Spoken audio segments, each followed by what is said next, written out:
Eğer ayalını sebepsiz yere ursa sevse bolýarmy?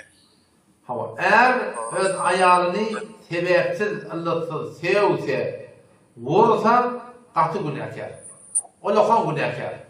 O eğeri adamsı ayalının etmez yerinden, diymez yerinden, yalanın kep vurup, el bilen vurup, horlap, ıncıdıp dursa, adamsı zalim bolýar, hele de mazlum bolýar.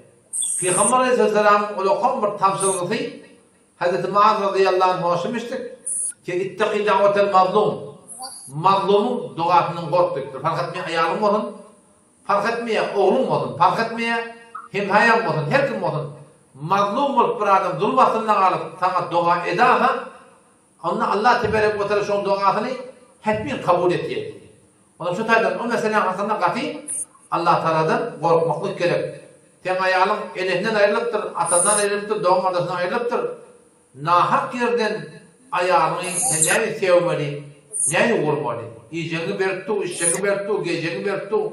Yokda yortuğuyla kesip veren olsa, nahak yerine ayağını seviyen adam, o erkekliği olmalı, öyle ayağını bir de soğutturur.